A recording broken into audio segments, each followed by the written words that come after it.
¿Cómo están? Yo soy Carlos Zambrano y este espacio para hablar de literatura se llama El Mal Lector. Hoy me gustaría hablar acerca de Alice Munro, de la obra cuentística de Alice Munro. Una obra que, desde mi punto de vista, es imprescindible si es que uno quiere acercarse a lo mejor del cuento moderno, ¿no? Creo que la obra de Alice Munro, la obra cuentística de Alice Munro, está por lo menos entre los 6 o 5 escritores imprescindibles de cuentos en lo que al menos yo conozco dentro del género del cuento. Entonces lo primero que quisiera hacer es enumerar algunas razones un poco en abstracto, primero por las que me gustan tanto los cuentos de Alice Munro, y en la segunda parte de este episodio, tal como menciona la miniatura, hacer una selección de 5 cuentos que me parecen de lectura imprescindible en la obra de Alice Munro.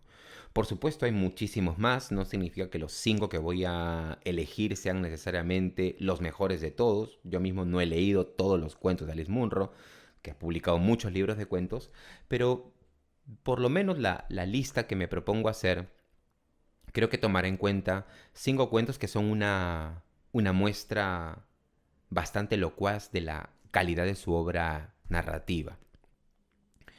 Entonces vamos a dividir este episodio en estas dos partes. Voy a empezar entonces mencionando algunas razones en abstracto por las que me gustan tanto los cuentos de Alice Munro. Bueno, una primera razón que me parece está presente en sus cuentos es el manejo de los títulos, el eficiente manejo de los títulos. Muchas veces cuando leemos un cuento, mientras estamos revisando el cuento, buscamos la razón del título, ¿no? Mientras estamos pasando las escenas, yendo de un párrafo a otro, estamos intentando encontrar dónde se asienta el título para poder tener un entendimiento más claro de lo que es el cuento. Con Munro ocurre lo siguiente, a veces los cuentos son tan largos, son tan extensos, que perdemos de vista el título. Perdemos de vista el título mientras vamos leyendo y de vez en cuando tenemos que retomar al inicio y recordar cuál era el título para seguir en esa búsqueda del título que dé sentido a la historia. Hasta que finalmente, en algún momento, lo encontramos, ¿no? Encontramos el título en una pequeña escena. Pero aquí hay una particularidad en la obra de Munro. Porque, por un lado, muchos de los títulos de los cuentos de Alice Munro encuentran su sentido en una escena, pero después conforme vamos releyendo, nos damos cuenta que ese título no se agota en esa escena, sino que engloba todo el cuento y puede darle una reinterpretación. Creo que esta relación con el título es una de las particularidades de los cuentos de Alice Munro, ¿no? Muchas veces descuidamos o no tenemos en cuenta cuando leemos o cuando escribimos cuentos lo importante que son los títulos. Y los títulos forman parte también de la experiencia creativa en la lectura. Y creo que Munro le saca mucho partido a los títulos. A veces los títulos en Munro son frases de personas, a veces son lugares, a veces se refieren más bien a una emoción que engloba toda la historia. Entonces creo que uno de los grandes aciertos de Alice Munro es el empleo de los títulos. Una segunda característica que me parece importantísima en Munro y que define buena parte de su obra es la relación con los argumentos, ¿no? Con el argumento de la historia. Y aquí un poco los lectores se dividen, porque algunos sostienen que los cuentos de Munro son cuentos demasiado lentos, en donde el argumento va poco a poco uniéndose, poco a poco ensamblándose. Bueno, desde mi perspectiva, ese es uno de los puntos fuertes de la obra de Munro. Sus cuentos no son necesariamente breves, muchos de ellos tienen 40, 50, 60 páginas, inclusive hay cuentos que están por las 70 o hasta las 80 páginas, prácticamente parecen novelas cortas. Y el argumento de los cuentos de Munro se va ensamblando poco a poco, ¿no? Al punto de que a veces, por ejemplo, no tenemos muy claro hacia dónde se nos está dirigiendo, por qué el argumento ha hecho una bifurcación y está desde otro lugar, empieza a ser narrado desde otro sitio. Además, en el medio se nos narran pequeños detalles familiares, se nos insertan lugares, historias de los antepasados de los personajes. Bueno, Algunos lectores prefieren historias más rápidas, de frases más cortas, en donde los tiempos sean más inmediatos, ¿no? Pienso de pronto en los cuentos de Raymond Carver, por ejemplo, ¿no? Que tengan la velocidad de los cuentos de Raymond Carver, aunque hay que decir que Raymond Carver no siempre es el mismo, ¿no? Hay un Carver más rápido y un Carver más lento, pero inclusive el Carver más lento no llega al nivel de paciencia, del lento ensamblaje del argumento que tienen los cuentos de Munro. Como veremos, este lento ensamblaje del argumento también forma parte de la experiencia de leer los cuentos de Alice Munro, porque como veremos en un momento, se contrasta con uno de los elementos que diferencian la obra de Alice Munro, y lo mencionaremos en un momento. Entonces, el lento ensamblaje del argumento también me parece una característica propia de los cuentos de Munro y que nos permiten disfrutar del trayecto, no solamente atendiendo al argumento, al punto central o llegar al centro del relato, sino ir atendiendo a los pequeños detalles, ¿no? Son cuentos que podríamos decir se cuecen a fuego lento. Vamos a ir ahora con un tercer aspecto que me parece importante en los cuentos de Alice Munro y que creo es uno de los distintivos de su estilo y al menos lo que yo personalmente cuando leo cuentos de Alice Munro espero tanto, que es la calidad del párrafo. Pocos cuentistas como Alice Munro tienen esa calidad de párrafo, lo que podríamos denominar el párrafo complejo. Ustedes por momentos pueden seleccionar alguno de los mejores cuentos de Alice Munro y aíslen un párrafo y observen todos los matices que hay en ese párrafo, las pequeñas comas, las afirmaciones que se contradicen, como si Munro tuviese, al menos en sus mejores momentos, la seguridad en sus párrafos de que es muy difícil definir la condición humana.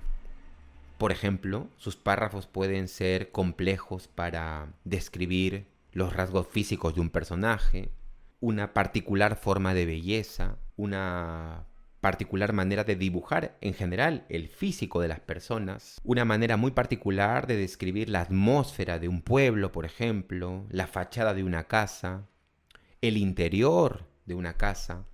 Pero también el párrafo complejo en Munro se utiliza para definir la interioridad de un personaje, cuáles son sus ideas, cómo piensa, las cosas que siente. Aíslen algunos párrafos de los mejores cuentos de Munro, que los vamos a mencionar en un momento, y veremos que siempre los párrafos parecen estar en tensión, como si unos se contradijesen a otros, ¿no? Por momentos a mí me recuerda mucho Salvando las Distancias, porque son escritores diferentes, pero el manejo con el párrafo que a veces tiene Dostoyevsky, ¿no? Dostoyevsky puede componer la forma de pensar o inclusive el físico de un personaje a través de oraciones contradictorias que se integran en un solo párrafo, ¿no? En un párrafo complejo. Entonces creo que ese es un elemento también importante en la obra de Munro. De hecho, muchas veces, al menos me ha pasado como lector, que puedes tomar una página de Munro aislada del interés por la historia, por el argumento en general, un párrafo que subrayaste y seguirte deleitando con el párrafo de por sí, al margen del argumento, ¿no? Entonces yo creo que Munro es de esas escritoras que tiene lo que podríamos denominar calidad de párrafo, ¿no? Muchas veces leemos a cuentistas, leemos a escritores y claro, nos interesa mucho la historia, la manera como han elaborado el argumento, la sorpresa final, algún detalle en la representación de un personaje, pero nos damos cuenta de que después de esa primera experiencia de lectura el cuento pierde mucho. No es así en Munro. Los párrafos de Munro se pueden leer 1, 2, 3, 4 veces y más bien van ganando cada vez más brillo, ¿no? Entonces creo que es una característica también muy importante el párrafo, la calidad de párrafo que tiene Alice Munro. Otra característica que también me parece importante en la obra de Munro es en el punto de vista. El manejo del punto de vista, ¿no? Las libertades que se toma para ensamblar un cuento, ensamblar una historia larga, encontrando perspectivas nuevas cuando ya la anterior perspectiva se agotó o parece haber llegado a un punto en la que no puede seguir avanzando, ¿no? Muchos de los cuentos de Munro parten desde la mirada, por ejemplo, de un niño y después esa historia se complementa desde esa misma mirada, pero cuando ya este personaje tiene muchos años. O por ejemplo, en algunas otras ocasiones, una historia se narra desde la perspectiva de un personaje que se cruza, por ejemplo, con otro, y poco después, cuando ya creemos que la historia está aparentemente agotada, ese argumento continúa recuperando la perspectiva de ese segundo personaje que apareció en algún momento de la primera historia. Lo que nos da a entender también una manera de ver la realidad, ¿no? Una manera de entender la realidad que está presente en los cuentos de Munro. Cómo las historias pueden cambiar de acuerdo a la perspectiva que sigue una línea narrativa. Esto, por supuesto, lo sabemos gracias a escritores anteriores a Munro, sin ir más lejos, William Faulkner, por ejemplo. Cómo una historia puede cambiar según quién la mira, porque cada personaje atiende una particularidad de una historia. Bueno, Munro en muchos casos alterna puntos de vista. Una historia la cuenta una joven, pero después aparece la perspectiva de su prima, después la perspectiva de su esposo en otro tiempo. Y eso me parece que ofrece en los cuentos de Munro una variedad y una complejidad humana que es muy difícil de encontrar en algunos otros cuentistas. Voy a terminar con dos aspectos adicionales, un poco en abstracto, es verdad, porque si bien estoy mencionando estos aspectos, tal vez no los estoy ejemplificando todavía, pero voy a llegar a eso. Una siguiente característica que me parece importante en los cuentos de Munro y que desde mi perspectiva hacen que sea una de las grandes cuentistas de nuestro tiempo y hasta yo diría de todos los tiempos, son los saltos temporales.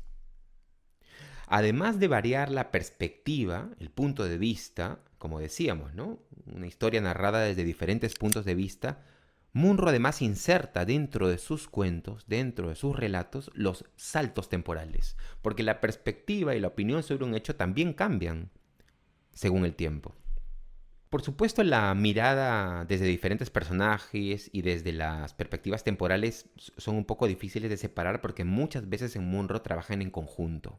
Pero yo diría que también la diferencia temporal, el salto en el tiempo, y no solamente de pasado a futuro, sino, por ejemplo, muchas veces tenemos una historia que empieza en una época, después salta al futuro, cuando el protagonista o la protagonista viven muy lejos del lugar en donde empezó la historia, y después el cuento retorna al pasado, al lugar y al tiempo en el que empezó. Entonces, eso también fortalece una noción que mencionaba anteriormente, ¿no?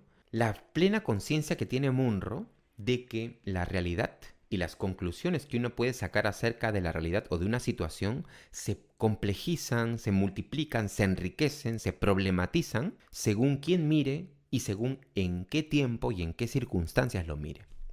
Creo que esta característica le genera, le otorga complejidad y grandeza a los cuentos de Munro.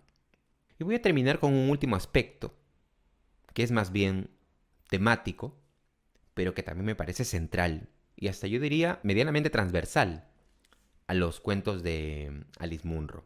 Me refiero a la aparición de lo siniestro en medio de lo estático.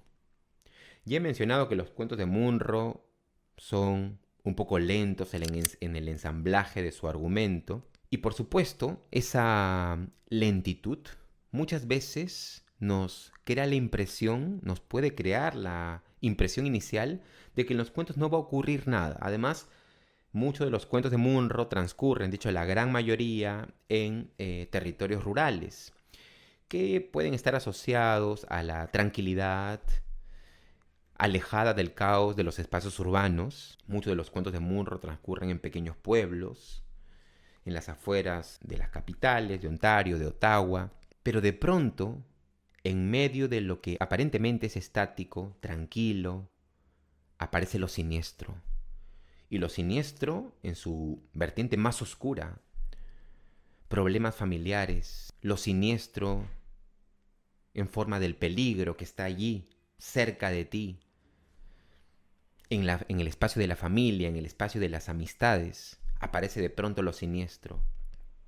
Una mujer que quiere envenenar a su esposo o un hombre que está engañando a su esposa o viceversa, o una mujer que es un gran peligro para sus hijos. Todo eso aparece en medio de esa lentitud.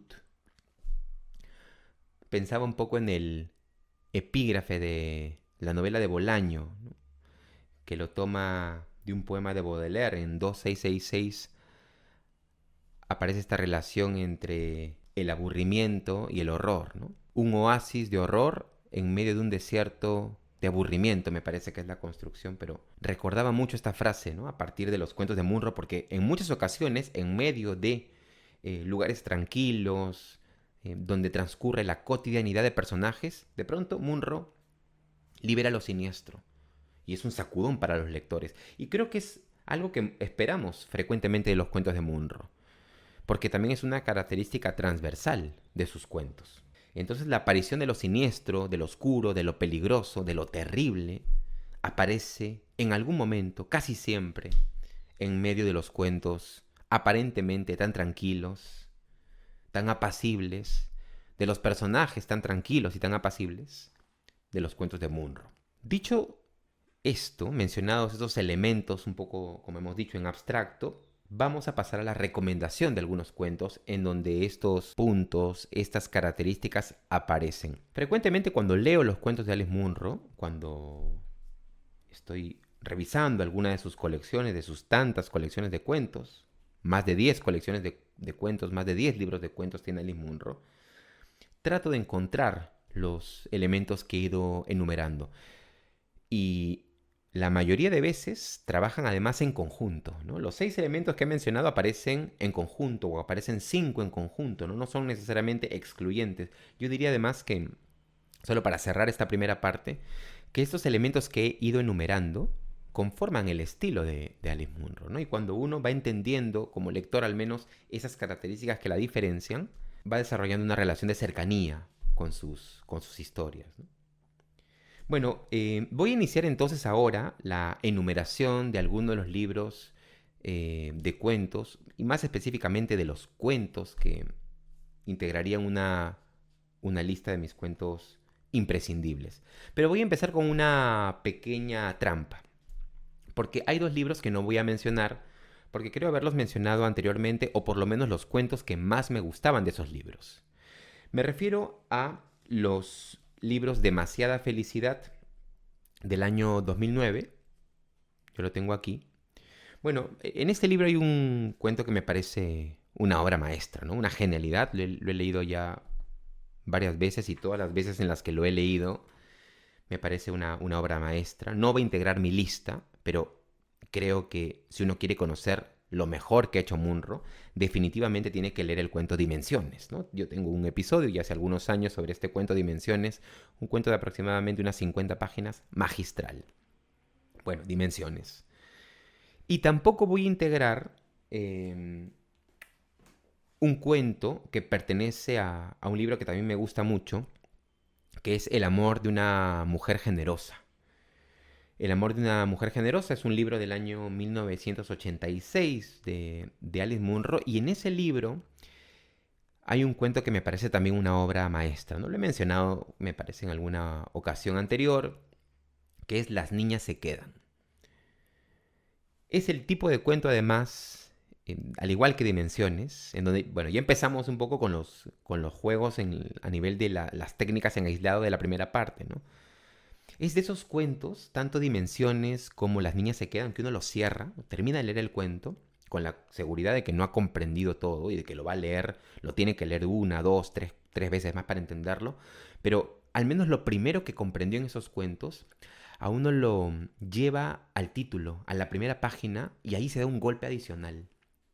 En el caso de Dimensiones, esa palabra Dimensiones es una palabra que resuena en el lector con un nivel de siniestralidad, de oscuridad, de peligro, que a uno lo estremecen como lector, ¿no? Dimensiones en este caso obedece a un dicho de uno de los personajes, ¿no? El esposo de Dory. Y en el caso de Las niñas se quedan, es una frase de una naturaleza diferente, pero que también engloba la historia, ¿no? Las niñas se quedan, uno lee el cuento, todo el desarrollo sobre esta mujer que decide tomar un rumbo diferente al habitual en el contexto de su matrimonio, de alguna manera alejándose de sus hijas, y en algún momento su esposo diciéndole, bueno, perfecto, pero eso sí, las niñas se quedan, le dice, ¿no? Y esa frase resuena en la lectura. Es un imprescindible. Estos dos cuentos, Dimensiones y Las niñas se quedan, son imprescindibles. Los he mencionado antes, creo haberlos mencionado antes, así que no voy a incluir esos dos primeros libros. Demasiada felicidad del año 2009. Un libro que tuvo mucha resonancia cuando Munro ganó el premio Nobel, ¿no? De hecho, cuando ganó el Nobel en el año 2013, Demasiada felicidad era el libro más conocido de Munro. Eh, Estuvo mucho en el diálogo, ¿no? Ese libro, Demasiada felicidad. Bueno, Dimensiones, y de El amor de una mujer generosa, el cuento Las niñas se quedan, ¿no? De este libro del año 1986. Bueno, estos dos cuentos no integran mi lista, pero hay que leerlos, ¿no? Voy a empezar ahora entonces propiamente con tres de los libros que más me gustan de Munro. No he revisado yo todos los libros de Alice Munro, pero los tres que he revisado creo que tienen cuentos que nos pueden dar una idea bastante clara de lo lejos que ha llegado esta cuentista canadiense. Bueno, el primer cuento que quisiera recomendar como imprescindible está en el que me parece uno de los mejores libros de cuentos de Munro. Me refiero a Secretos a voces. Este es un libro del año 1994 y creo que es una obra maestra del cuento, ¿no? Definitivamente me parece que cualquier lector que le interesa indagar, ver qué tan lejos ha llegado la tradición occidental en el género del cuento, tendría que tener este libro de cuentos, Secretos a voces. Aquí voy a recomendar dos cuentos. No necesariamente siguen el orden del libro y tampoco este es un orden, digamos, de podio, ¿no? Son 5 cuentos que me gustan por igual, que tienen cada uno sus diferencias. Y voy a empezar con el que me parece uno de los grandes cuentos de Munro, que es Una vida de verdad. Una vida de verdad es el segundo de los 8 cuentos que componen Secretos a voces. Nuevamente el título, ¿no? El título resuena de una manera fascinante cuando uno termina de leer ese cuento y les hablaba del lento ensamblaje del argumento, ¿no? El párrafo complejo, el punto de vista, los saltos temporales. Todo eso está presente en este cuento, en Una vida de verdad. ¿De qué trata Una vida de verdad? Bueno, en líneas generales aborda la historia de dos mujeres que se embarcan en la preparación de la boda de una tercera amiga. Por supuesto, si bien este argumento parece relativamente simple, en el medio tenemos muchísimos detalles, ¿no? La duda de esta señorita que ahora se va a casar y que antes había vivido con su hermano, solos después de la muerte de sus padres, los hábitos que ella tenía con su hermano, el cariño, la cercanía, el afecto, todo eso está presente en Una vida de verdad. Y al mismo tiempo la búsqueda de estas dos amigas por preparar su boda, entusiasmándose por esa vida que le espera, totalmente distinta a la vida pequeña según ellas, cotidiana, a la vida de mentira que es estar soltera, ¿no? Al menos así lo presentan estas dos amigas. Yo aquí quisiera un poco para aterrizar lo que he mencionado sobre las características de la obra de Munro, leerles un par de fragmentos. No sé la verdad si me alcanza el tiempo para leer todos los fragmentos que quería leer, para que ustedes tengan una idea de lo gran escritora que es Munro. Pero leeré un fragmento que me parece importante, ¿no? En Una vida de verdad. Esta es la manera como empieza el cuento. Dice: apareció un hombre que se enamoró de Dory Beck. Al menos quería casarse con ella. Era verdad. Si hubiera vivido su hermano, no habría tenido que casarse, dijo Millicent. ¿A qué se refería? A nada vergonzoso. Y tampoco se refería al dinero. Quería decir que había existido el amor, la ternura había creado comodidad. Y en la vida pobre, un tanto irreflexiva, que llevaron Dory y Albert, la soledad nunca representó una amenaza. Millicent, que era astuta y práctica en algunos sentidos, También era irremediablemente sentimental en otros. Creía en la dulzura del cariño que eliminaba el sexo. Pensaba que era la forma de usar el cuchillo y el tenedor que tenía Dory lo que había cautivado a aquel hombre. En realidad, la misma que la de él. Dory cogía el tenedor con la mano izquierda y solo se servía de la derecha para cortar, pero no lo cambiaba continuamente para coger la comida.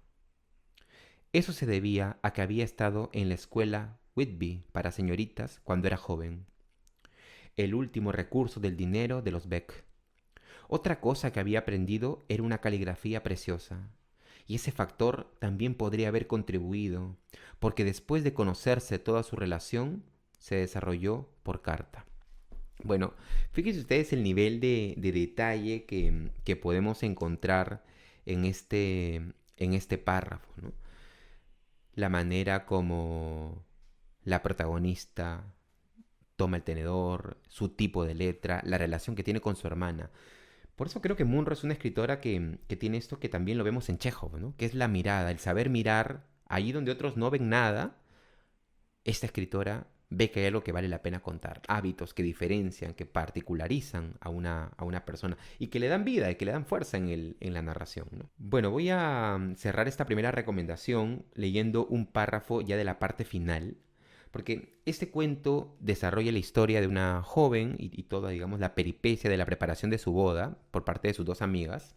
Y por supuesto en algún momento hay una aceptación, no voy a entrar tanto en detalles, pero hay una aceptación, hay una sensación de victoria por parte de una de las amigas al sentir que está viendo cómo esta otra de sus amigas se casa.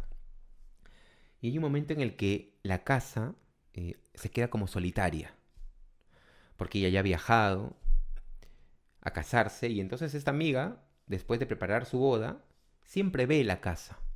Esa casa donde esta señorita había vivido años antes con su hermano. Y voy a leer solamente una descripción muy breve de esa casa, ¿no?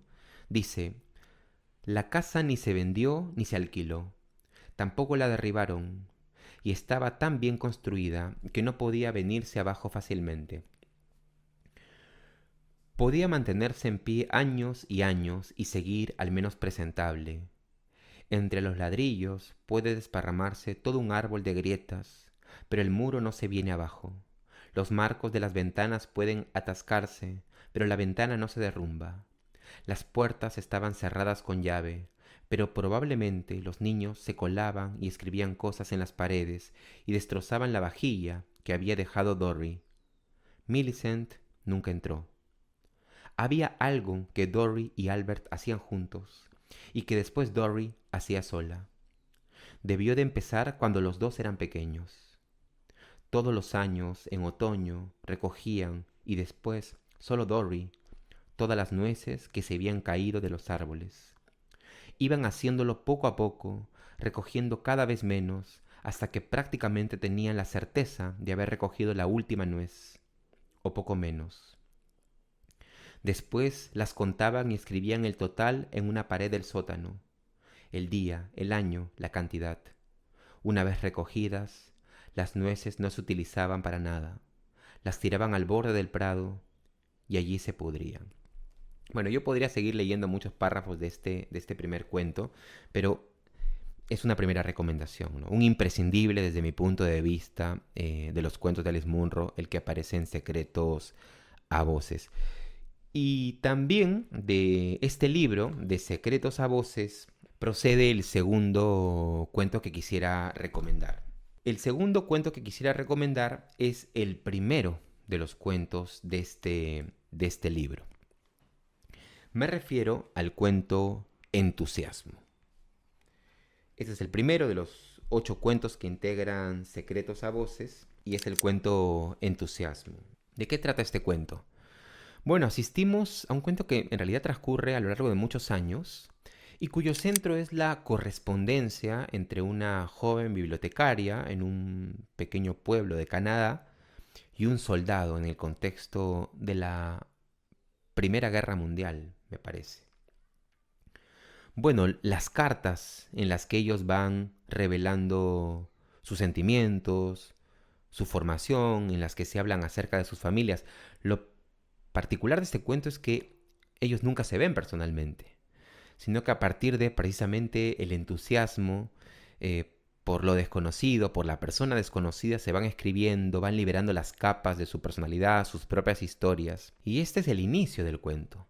Pero después veremos cómo Munro va quitando, retirando capas a esta historia, y vemos lo que ocurre tanto con ella conforme pasan los años y con él. Ese encuentro probable, cómo se va desarrollando en el contexto de muchos años, ¿no? Aquí solamente me gustaría decir que este es un cuento en donde encontramos temas muy variados, ¿no? Está la presencia de la muerte, también el erotismo, está también el deseo de alcanzar una carrera intelectual que le otorgue una sostenibilidad a una mujer. Tenemos la exploración de una familia, de las familias de los personajes, de los ambientes, de los entornos de los personajes. Y el cuento termina muchos años después, ¿no? Cuando esa jovencita de las cartas es una mujer con ya muchos años. Entusiasmo, ¿no? Nuevamente aquí encontramos esta experiencia en la que el lector termina de leer el cuento, vuelve al inicio y siente que el título entusiasmo es preciso, es perfecto. Y que al mismo tiempo uno no ha prestado atención a todo aquello a lo que debía prestar atención en el cuento, ¿no? Por eso yo decía, los cuentos de Munro se pueden leer 2, 3, 4 veces porque tienen muchas capas, sus estructuras son inciertas, su ensamblaje argumental es muy lento, son cuentos cargados de paciencia y el lector también debe tener esa paciencia. Lo que, y hay que decir también esto, puede ser desgastante. Es decir, los cuentos de Munro, desde una perspectiva muy distinta, se parecen a muchos otros cuentistas en ese sentido. Yo pensaba en Onetti, por ejemplo, o en Faulkner. Son cuentos que requieren una gran energía y concentración por parte del lector. No es fácil terminar un cuento de Munro y después decir, ya voy a leer otro, ¿no? Inmediatamente. Son cuentos que requieren una pausa, un descanso, una reflexión, pensar bien qué es lo que uno ha leído, pensar dónde van encajando las piezas. Y no son cuentos que te proporcionen una sola línea de interpretación. Son cuentos en donde a veces uno piensa que el centro está en un lugar, uno está seguro que le han contado una historia y de pronto, pensándolo bien, dice, no, en el fondo se me ha contado otra historia, no la que yo pensaba que había entendido. Entonces son cuentos que requieren una energía, un tiempo, una disposición, una concentración por parte del lector que puede llegar a ser desgastante, ¿no? Y eso también me parece que enriquece los conjuntos, ¿no? No es un libro que se lee, uno se entretiene y lo desecha. Son cuentos que le piden al lector un tiempo, ¿no? Que el lector se acomode a la temporalidad del cuento, a la temporalidad del libro. Por eso creo que estamos ante una de las grandes cuentistas de nuestro tiempo, ¿no? Bueno, voy a leer un fragmento de entusiasmo de este segundo cuento, que es el primero de la lista de secretos a voces, y a partir de allí mencionar algunos puntos más, ¿no? Para ya pasar al tercer cuento. En el caso de entusiasmo, voy a compartir un fragmento relacionado a lo que se intercambiaban en esas cartas, ¿no? Los personajes de esta joven bibliotecaria con este soldado. Por ejemplo, hay una parte, bueno, el cuento incluye cartas, ¿no? Pero además las combina con afirmaciones a través de la voz del narrador de lo que ellos se decían, ¿no? De los sentimientos que intercambiaban. Entonces, en un fragmento encontramos lo siguiente. Él le escribió que no tenía esperanzas de regresar. Le dijo que no tenía tanto miedo de morir como de acabar, como algunos de los hombres que había visto en el hospital, heridos. No entraba en detalles, pero Luisa suponía que se refería a los casos que acababan de empezar a conocerse por entonces. Los muñones de los hombres, los ciegos, los que se habían quedado como monstruos a consecuencia de las quemaduras. No se lamentaba de su suerte. Luisa no quería dar a entender eso. Simplemente esperaba morir y elegía la muerte entre otras opciones, y pensaba en ella y le escribía como hacen los hombres con sus novias en tales situaciones. Cuando terminó la guerra, pasó una temporada sin tener noticias suyas. Todos los días esperaba recibir una carta que nunca llegó. Nada. Luisa temía que hubiese sido uno de tantos soldados, los más desafortunados en la guerra, uno de los que hubieran muerto la última semana, o el último día, o incluso la última hora. Leí el periódico local todas las semanas y siguieron publicando los nombres de las víctimas más recientes hasta después de Año Nuevo. Pero el suyo no figuraba entre ellos. Entonces, en el periódico empezaron a consignar también los nombres de los que regresaban, a veces junto a una fotografía y unas palabras de bienvenida. Cuando regresó el grueso de los soldados, empezó a haber menos espacio para esos añadidos. Y un día vio su nombre, uno más de la lista. No le habían matado, no le habían herido. Volví a casa, a Casters. Quizá ya hubiera llegado. Nuevamente, ¿no? Podría seguir leyendo otros fragmentos de este cuento. De hecho, estoy leyendo menos de los que había subrayado, pero los invito a revisar esta colección. Muchas veces en los libros de cuentos tenemos dos cuentos buenos o un cuento muy bueno y los demás están muy por debajo de ese nivel. No es el caso de Secretos a Voces. Yo hasta diría que es una de las mejores colecciones de Alice Munro, ¿no? No los he mencionado, pero bueno, aquí hay otros cuentos que me gustan mucho, ¿no? Vándalos, por ejemplo, me parece que es un gran cuento. Secretos a Voces, el cuento que da nombre al conjunto, también es magistral, ¿no? Pero bueno, he seleccionado dos que son los que más en este contexto me han gustado. Voy a pasar ahora a un tercer cuento y voy a cambiar de libro. Voy a mencionar un libro que también tiene cuentos magistrales, ¿no? Particularmente me gustan mucho el primero y el último de los cuentos de este libro. Me refiero a este libro de aquí, Las lunas de Júpiter. Es un libro del año 1982 y tiene cuentos que también me parecen muy interesantes. Tal vez no tiene la densidad de calidad a nivel de todos los cuentos, pero digamos que tienen libros como Demasiada Felicidad o como Secretos a Voces. Este libro de cuentos tiene 11 cuentos. Y aquí yo diría que por lo menos hay por lo menos 4, pero hay dos que yo he elegido que me parecen obras maestras, ¿no? Primero les quisiera hablar de el cuento Las lunas de Júpiter, que es el último del conjunto. Bueno, un cuento magistral. Munro tiene muchas veces una característica que no está tan presente, por ejemplo, en autores como Chekhov, como Carver o como Cheever, ¿no? Me refiero enmarcándola en el contexto de los escritores realistas, enmarcados en la exploración de lo cotidiano, ¿no? Que es la presencia de la epifanía, ¿no? Es decir, ese momento en el que el protagonista o la protagonista descubre un elemento que lo hace o que lo enfrenta a un elemento central, transversal a la condición humana, ¿no? La relación con la muerte, el afecto por los padres, ver algo en los hermanos, aunque bueno, estoy pensando que por ejemplo Carver tiene un cuento que se llama El elefante, ¿no? Que es magistral, y ahí sí, ¿no? Encontramos la presencia de la epifanía, pero no siento que sea tan frecuente en Carver. Este cuento, Las lunas de Júpiter, tiene una escena final, bueno, cerca del final, en donde hay una mujer observando el origen del universo, el origen de los planetas, de las estrellas, y es una escena absolutamente magistral, ¿no? Absolutamente magistral. Las lunas de Júpiter desarrolla la relación que tiene una mujer, por un lado, con su padre, anciano, muy debilitado del corazón. De hecho la historia tiene un poco como eje ese momento en el que ella va a verlo, porque va a acompañarlo para que él se haga una operación muy delicada al corazón, y ella frecuentemente nos menciona la fragilidad de su padre, ¿no? Como su padre de ser alguien tan fuerte, tan consistente y tan aventurero, ¿no? Porque además se cuenta el pasado de su padre en el contexto familiar, y ella hace esa comparación, ¿no? Ese hombre aventurero, mi padre, ahora debilitado, casi como traicionado por su propio cuerpo, ¿no? Que tiene que ser ayudado por su hija, llevado al hospital para hacerse unas delicadas operaciones, ¿no? Bueno, una exploración muy interesante de una hija y la relación con su padre, con la fortaleza de su padre. Pero a la vez en simultáneo encontramos la relación que tiene esta mujer con sus hijas.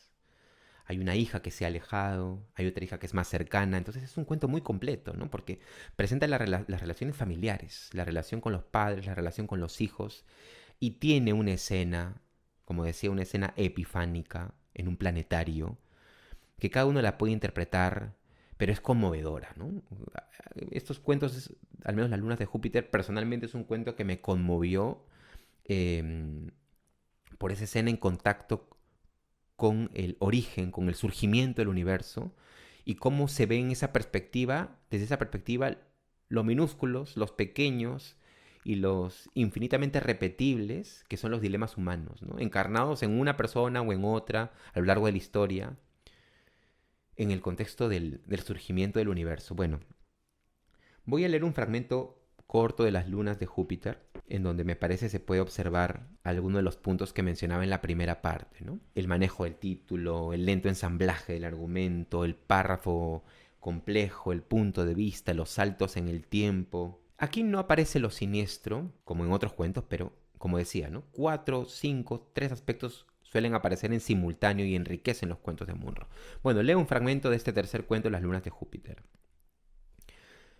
El recuerdo de la infancia de mi padre, que yo siempre me había imaginado como sombría y peligrosa, la modesta granja, las hermanas atemorizadas, el padre severo, me hicieron menos resignada ante su muerte. Pensé en él huyendo para irse a trabajar en los barcos del lago, corriendo por las vías del ferrocarril hacia Goderich, a la luz del anochecer. Acostumbraba a contar aquel viaje.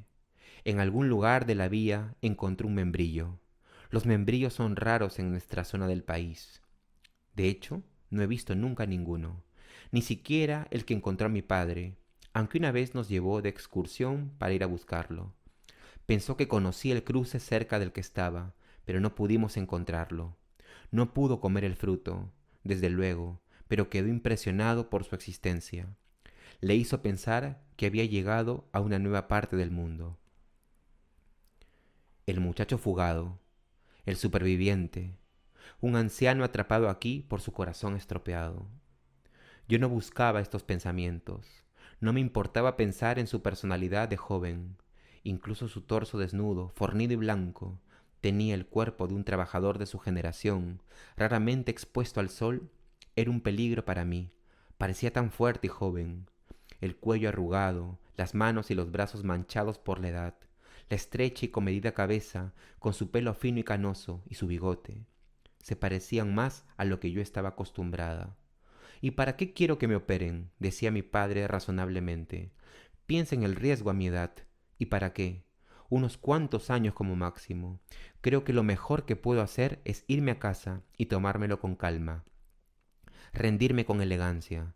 Eso es todo lo que se puede hacer a mi edad. Bueno, como podemos ver, este fragmento tiene mucho de lo que hemos mencionado, ¿no? Esa dificultad para expresar los sentimientos humanos a través de la frase simple, ¿no? Munro constantemente trabaja la oración compleja, larga, lleva a cabo saltos en el tiempo que complejizan la expresión, ¿no? Entonces creo que es un ejemplo el que he leído de lo lejos que llega. Y bueno, voy a pasar a un cuarto cuento. Voy a pasar a un cuarto cuento de Munro, eh, que también está dentro de Las lunas de Júpiter. Como mencioné, ¿no? Este libro publicado en el año 1982. También otra colección de los cuentos de Munro. Y en este caso voy a mencionar como cuarto cuento Los Shadley y los Fleming. Ese es el primer cuento de los 11 que componen Las lunas de Júpiter. Munro tiene una característica que me parece la define como la exploradora de todos los pequeños matices, todas las pequeñas circunstancias y etapas de los personajes femeninos. Si bien tiene personajes masculinos, Por supuesto, tiene personajes también masculinos, pero creo que una de sus características principales es lo creativa, lo observadora que puede ser para detectar diferentes circunstancias que recorran a personajes femeninos. En la relación, por ejemplo, con la maternidad o con la no maternidad, en la relación con el matrimonio o con el no matrimonio, con la decisión de no casarse, en la relación con la fidelidad o con la infidelidad, también como decisión. Y en los Shadley y los Fleming, este cuarto cuento que estoy recomendando, encontramos una faceta nueva, que es la relación con la familia. ¿Qué ocurre cuando una mujer se siente avergonzada por sus antepasados? Cuando sus tías, por ejemplo, las hermanas de su madre, no se comportan acorde a lo que ella cree que debería ser la imagen que ahora proyecta. En el caso de los Shadling y los Fleming, encontramos una exploración de los antepasados, pero además en dos tiempos diferentes, ¿no? Porque el cuento inicia con una reunión, ese primer capítulo, porque el cuento está dividido en dos partes. La primera parte es verdaderamente magistral. Magistral es el paradigma de lo que me parece debe ser un cuento en sus pequeños detalles, en la complejidad de personajes, en los diálogos. El nivel de atención de Munro a los pequeños detalles es impresionante realmente. Bueno, el cuento inicia con una visita que llevan a cabo las hermanas de su madre cuando la protagonista es muy niña y los juegos inocentes que tienen allí, cómo ellas se alojan en su casa, los chistes que hacen, la diferencia de los modales. Ellas parecen ser por un lado muy refinadas, pero al mismo tiempo es un refinamiento que no es el refinamiento propio del espacio urbano, sino otro tipo de refinamiento. Y al principio hay mucha complicidad. Pero aquí nuevamente Munro, cuando creemos que entendemos hacia dónde va el cuento, hace un desplazamiento temporal y entonces la narradora ya no está como niña en su casa, en la casa de su madre, sino que está casada mucho tiempo después, esperando la visita de una de estas tías que ya es mucho mayor y está muy nerviosa porque tiene miedo de que esta tía suya, una de las que integró esa primera visita hace muchos años atrás, no consiga dar una buena impresión ante su esposo.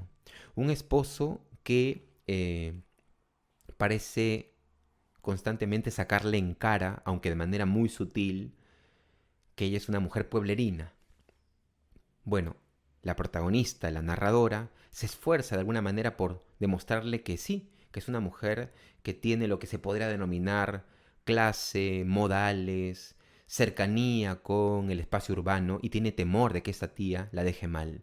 Bueno, asistimos a una situación muy tensa en esa reunión, pero por supuesto mencionar solamente esto es no hacerle justicia al cuento, porque los Shadley y los Fleming es la exploración de las dos familias de la narradora, los Shadley y los Fleming, la familia paterna y la familia materna, y cómo la narradora, la protagonista, nos va compartiendo las peculiaridades en cada una de estas familias, ¿no?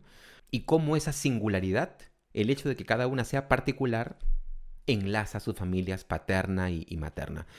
Entonces es muy interesante, ¿no? Como Munro de pronto cuando los lectores creemos que tenemos más o menos mapeado su círculo de temas o su repertorio de temas, como decía, ¿no? El matrimonio, la relación con los hijos, la relación con la infidelidad, la relación con la educación, que es un tema además frecuente en Munro, mujeres formadas, educadas en la Canadá de la segunda mitad del siglo XX, bibliotecarias, profesoras, además mujeres en muchos casos que pueden sostenerse económicamente, enfermeras, contadoras. Bueno, como en medio de esos temas que frecuenta Munro, de pronto encuentra una nueva arista, que es la relación con la familia, la relación de vergüenza que podemos tener respecto de nuestra propia familia, ¿no? Voy a aquí solamente leer un párrafo corto de los Shadley y los Fleming. Bueno, no es tan corto en realidad, pero voy a tratar de recortarlo, en donde se puede encontrar esta característica. De pronto me salto algunos párrafos, pero bueno, este es un fragmento de los Shadley y los Fleming. Este párrafo transcurre muchos años después, ¿no? Cuando ya la niña de la primera parte del cuento es una mujer casada que quiere que su tía tenga un comportamiento bueno, a la altura de los modales de su esposo, ¿no? Entonces voy a leer ese fragmento. Dice: deseaba fervientemente que la visita fuese bien. Lo deseaba por mí misma. Mis motivos no decían mucho a mi favor. Quería que la prima Iris resplandeciese como un pariente de quien nadie tuviera que avergonzarse. Y quería que Richard, su dinero y nuestra casa me elevasen para siempre a ojos de la prima Iris, por encima de la categoría de pariente pobre. Quería que todo esto se produjese con una aceptable sutileza y comedimiento, y que el resultado fuese una agradable aceptación de mi propio valor por ambas partes. Pensaba a menudo que si podía presentar a un pariente rico, de buenos modales e importante, la actitud de Richard hacia mí cambiaría. Un juez o un cirujano habrían estado muy bien. No estaba muy segura de si Iris serviría como sustituta. Estaba preocupada por la manera en que Richard había dicho Dalgleish. Por aquel vestigio del valle de Ottawa, Richard era inflexible con los acentos rurales, después de haber tenido tantos problemas con el mío, y por algo más en la voz de Iris que no podía discernir. ¿Estaba demasiado impaciente? ¿Daba por sentado algún exclusivo derecho familiar que yo ya no consideraba justificado? No importaba. Empecé a descongelar una pierna de cordero e hice un bizcocho relleno de merengue de limón. El pastel de merengue de limón era lo que mi madre hacía cuando venían las primas. Sacaba el brillo de los tenedores de postre, planchaba las servilletas, porque nosotros teníamos tenedores de postre, quería decirle a Richard, sí, y servilletas, aunque el lavabo estuviese en el sótano y no hubiera habido agua corriente hasta después de la guerra. Por la mañana yo llevaba agua caliente a la habitación de delante para que las primas pudieran lavarse. La echaba en una jarra como esas que ahora veo en las tiendas de antigüedades o en los recibidores llenas de plantas ornamentales. Pero, ¿cómo podía importarme nada de aquello, aquellas tonterías de los tenedores de postre? Soy la clase de persona que cree que poseer tales objetos es tener una actitud civilizada hacia la vida. No, en absoluto. No exactamente. Sí y no. Sí y no. Ambiente era la palabra de Richard. Tu ambiente. Una disminución del tono de voz, una advertencia. ¿O eso era lo que yo oía, no lo que él quería decir? Cuando decía Dalgleish, incluso cuando sin decir palabra me entregaba una carta de mi casa, me sentía avergonzada, como si algo estuviese creciendo sobre mí. Algo molesto, deprimente, inevitable. La pobreza para la familia de Richard era como el mal aliento o las úlceras, una enfermedad que quien la padece debe cargar con parte de culpa. Bueno, entonces recomiendo también estos dos cuentos que pertenecen a las lunas de Júpiter. Por un lado, las lunas de Júpiter, último cuento del conjunto, y por otro lado, en cuarto lugar, los Shadley y los Fleming, que es el primer cuento que compone las lunas de Júpiter. Un libro de cuentos también muy recomendable. Recuerdo que me gustó además mucho de este conjunto, claro, el cuento Accidente, ¿no? También un cuento en relación con la infidelidad, bueno, un cuento también muy interesante. Lo habría podido poner, pero quisiera ahora variar un poco del libro. Bueno, voy 4 cuentos, voy a ir con un quinto y tal vez me animo por un sexto, pero ya no voy a leer de ese sexto fragmento para no alargar demasiado el episodio. Bueno, el quinto cuento que me gustaría recomendar pertenece a un libro que Alice Munro publicó en el año 1990. Me refiero al libro Amistad de Juventud. Este es un libro que publicó Alice Munro en el año 1990. Como siempre, libros de cuentos. Alice Munro es prácticamente exclusivamente una cuentista, excepción de 2 novelas, pero que también trabaja mucho desde la estructura del cuento, me parece. Y este es el libro Amistad de Juventud, del que voy a recomendar un cuento. Si bien este es un libro que también me encantó, me gustó muchísimo, hubo 2 cuentos que de pronto me parece que estuvieron un poco por debajo del promedio, pero también muy por encima de muchos otros cuentos o libros de cuentos que he leído en alguna oportunidad. Entonces, no sé si ese es un indicador tampoco tan definitorio, ¿no? Bueno, Amistad de Juventud tiene 10 cuentos. 10 cuentos componen Amistad de Juventud. Y aquí hay 4 cuentos que me gustaron muchísimo. Voy a elegir solamente uno. De los 4 que me gustaron, que es Amistad de Juventud, el cuento Amistad de Juventud que da título al libro, el otro que se titula Agárrame fuerte, no me sueltes, otro se titula Naranjas y manzanas y otro El día de la peluca, yo elegiría el cuento Amistad de Juventud. Es un cuento fascinante, pero también es un cuento, como me ocurre con muchos de los cuentos de Munro, que creo no haber entendido del todo. Es decir, que entendí en una dirección, pero que después me he dejado mucho tiempo pensando. ¿De qué trata Amistad de Juventud? ¿De qué trata este cuento? Bueno, aborda la historia de una mujer que tiene que soportar la recomposición de su familia. El cuento transcurre en las primeras décadas del siglo XX. Un hombre se compromete con una mujer, pero al final termina en medio de la historia traicionándola y hay una recomposición familiar que hace que aquella primera mujer que parecía destinada a ese matrimonio, a esa boda, ocupe un lugar de soledad, de pasividad, porque después de ese primer engaño se da otro. Ahora, eso no es tanto lo interesante o lo que le da el matiz completo a Amistad de Juventud, porque esta historia que yo les acabo de contar, de resumir en Amistad de Juventud, es una historia que le cuenta la madre de la narradora a la narradora, porque ella la vivió. Hace muchos años la madre de la narradora viajó a un pueblo, se hizo amiga de una mujer llamada Flora y fue testigo la madre de todo ese alboroto familiar que culminó con el lugar de su amiga, de Flora, sola, ¿no? En un lugar solitario. Ahora, lo interesante de este cuento es cómo cambia la interpretación y la valoración de esa anécdota a partir de 2 generaciones, porque la madre de la narradora tiene una interpretación de esa historia en la que Flora es una mujer que termina resignándose a su destino, es una mujer generosa, que entiende que las cosas que le ha tocado vivir esa vida, y prácticamente es una mujer mártir. Esa es la interpretación de la historia que tiene la madre al contarla. Pero la hija, que es la narradora del cuento, decide que esa no es la interpretación.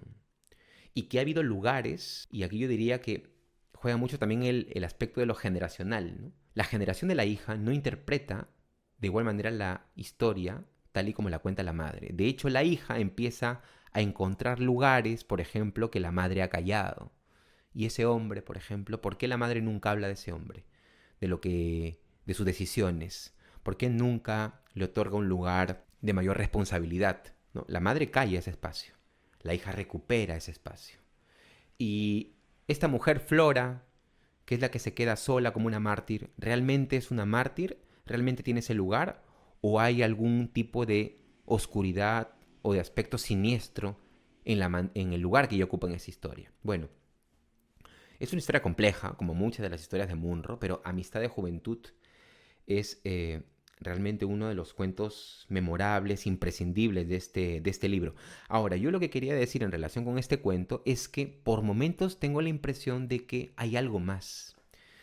Tendría que leer este cuento muchas más veces o conversarlo con alguien, porque el personaje de Flora... Hay partes en las que no tengo tan claro si el personaje de Flora es real, es inventado, si la hija detecta que hay algo de mentiras, sobre todo atendiendo a los primeros párrafos. ¿Qué tanto, lo voy a decir de esta manera, qué tanto de la historia que le cuenta la madre a su hija es realmente la historia de 2 personas que existieron? ¿O qué tanto hay de invención o de modificación en una historia que la hija no vivió, que solamente ha escuchado? Entonces, es un aspecto que me parece también importante. Recuerdo que cuando se me ocurrió esa interpretación, después de leer el libro y sentir que algo no estaba bien en ese cuento, eh, me propuse volver a buscarlo, pero claro, me había demandado mucho tiempo leer el cuento porque es extenso, así que está pendiente esa interpretación, pero es un cuento magistral, ¿no? Quiero aquí leer solamente un fragmento de Amistad de Juventud, primero de los cuentos que componen este libro. Y bueno, voy a leerles un fragmento precisamente de este cambio, este giro en la perspectiva, ¿no?, de los personajes. Y es el siguiente. Dice: Flora decía que era feliz y que estaba satisfecha de su vida. Es lo que le está contando supuestamente a su madre, ¿no?, a la madre de la narradora, la historia de Flora. Flora decía que era feliz y que estaba satisfecha de su vida, como siempre lo había estado, y que ella no se metía en lo que los demás hacían o querían, porque esas cosas no eran de su incumbencia. Deseaba toda la felicidad a mi madre en su matrimonio y esperaba que pronto estuviera demasiado ocupada con sus propias responsabilidades para preocuparse de las vidas de la gente que había conocido. Esta carta, tan bien escrita, hirió a mi madre, como ella decía en lo más vivo. Ella y Flora dejaron de escribirse. Mi madre estuvo realmente ocupada con su propia vida y finalmente fue prisionera de ella. Pero pensaba en Flora. Años más tarde, cuando a veces hablaba de las cosas que podría haber sido o hecho, decía: si hubiera podido ser escritora, y realmente creo que lo hubiera podido ser, entonces habría escrito la historia de la vida de Flora, y ¿sabes cómo la habría llamado? La dama soltera. La dama soltera. Decía esas palabras con un tono de voz sentimental y solemne que a mí no me gustaba. Yo conocía, o creía que conocía, exactamente el valor que encontraba en ellas, la dignidad y el misterio, el indicio de burla convirtiéndose en respeto. Yo tenía 15 o 16 años entonces y creía que podía leer el pensamiento de mi madre. Veía lo que haría con Flora, lo que ya había hecho. La convertiría en una figura noble que acepte el abandono, la traición, que perdona y se mantiene al margen, no una vez, sino dos, sin un momento de queja. Flora anda de un lado para otro con sus placenteras labores. Asea la casa y limpia con la pala el establo de las vacas. Quita la porquería de la cama de su hermana, y cuando por fin el futuro parece abierto para ella, Audrey Arkinson llega al patio y deja a Flora fuera de nuevo, más inexplicable y concienzudamente, la segunda vez que la primera. Y voy a ir un poco más adelante, ¿no?, porque hay toda una idealización de Flora desde la perspectiva de su madre, y entonces tenemos la mirada de la otra generación. Dice: yo tenía mis propias ideas sobre la historia de Flora. Yo no creía poder escribir una novela, sino que escribiría una. Pero yo tomaría otro punto de partida. Miré a través de la historia de mi madre y añadí lo que ella se dejó. Mi Flora sería tan negra como blanca era la suya, alegrándose de las malas pasadas que le hacían a ella y, en su propia misericordia, espiando la ruina de la vida de su hermana, una bruja presbiteriana, leyendo en voz alta su venenoso libro. Se precisa una crueldad rival, la comparativamente inocente brutalidad de la insensible enfermera para hacerla retroceder, florecer en su sombra. Bueno, aquí tenemos entonces el enfrentamiento de dos interpretaciones, de dos generaciones, madre e hija, al encarar una misma historia, ¿no? Y yo creo que esto también va enriqueciendo las historias de Munro, ¿no? La variedad, siempre la afirmación de que la realidad no es simple, de que no es fácil sacar conclusiones, de que no es fácil definir lo que sienten las personas, de que la subjetividad de las personas no son hilos monocromáticos, ¿no?, sino que hay 10, 15 hilos al mismo tiempo que se contradicen y que todo eso forma parte de la complejidad de sus personajes y lo que termina siendo interesante las historias de Munro. Por eso decía que todas esas características que mencioné en la primera parte, el lento ensamblaje del argumento. ¿Por qué se ensambla el argumento de manera lenta? Porque se requiere paciencia para poder poco a poco ir colocando las capas. Es como si fuese una afirmación dentro de la poética de Munro. Se requiere lentitud, paciencia para poder tejer la complejidad de un personaje y después ponerlo en una situación que pueda conmover al lector. Pero antes hay que conocerlo. Y conocerlo implica conocer sus emociones, sus contradicciones, su pasado, su historia personal, sus fobias, sus filias. Todo eso de allí integra parte del personaje. Bueno, son 5 cuentos. Ya este episodio salió un poco extenso y solo quiero decir 2 cosas finales. Primero, mencionar un cuento más. No voy a leer un fragmento ni nada de eso. Hay aquí 2 cuentos que también me parecen magistrales en este libro, ¿no? Agárrame fuerte, no me sueltes. La historia de un hombre que hace mucho tiempo estuvo en un pueblo, un soldado de la guerra, y que no estamos tan seguros de qué vivió, qué no vivió, cuando su viuda va muchos años después a ese pueblo a preguntar por él. Muchos no lo recuerdan. No lo recuerdan o no quieren recordarlo, o no quieren encarar lo que hizo. Bueno, el cuento juega con esa ambigüedad, yo mismo no lo tengo tan claro todavía.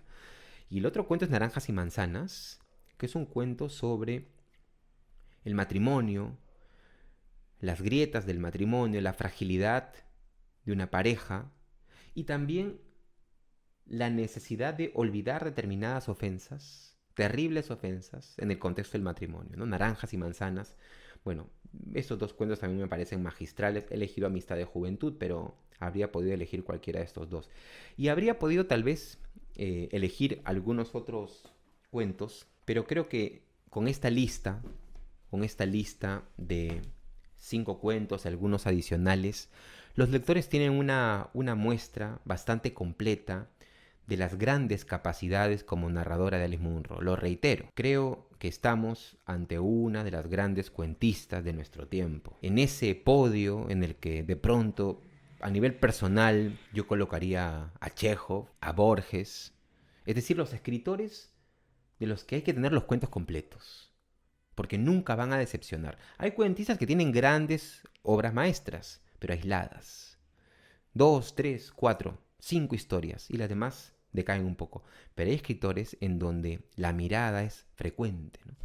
Se da frecuentemente sus historias y allí yo colocaría quienes integrarían esa lista, ¿no? Uno puede pensar en Borges, puede pensar en Chekhov, definitivamente Alice Munro. Uno puede pensar en Katherine Mansfield, los cuentos de Katherine Mansfield también son fascinantes. ¿Quiénes integrarían ese quinto lugar? Bueno, uno puede pensar en muchos nombres, ¿no? Yo personalmente a veces pienso que podría ser Hawthorne, a veces pienso que podría ser Ribeiro, a veces pienso en Jack London. Hay una gama de cuentistas que podrían integrar esa lista, pero definitivamente Alice Munro tendría que estar entre los grandes escritores de nuestro tiempo, las grandes cuentistas, los grandes cuentistas de nuestro tiempo. Entonces, bueno, los invito a leerla. Espero que con este recorrido, tal vez un poco extenso, munroniano, excesivamente detallado, los haya estimulado a leerla, a adquirir sus libros, porque creo que valen muchísimo, muchísimo la pena. Conmigo será hasta otro episodio. Recuerden darle like a este episodio, suscribirse al canal del Mal Lector, también buscar la página de Facebook, la página de Instagram, donde también brindamos información sobre los talleres que brindamos 5 o 6 veces por año. Y conmigo será hasta otra oportunidad.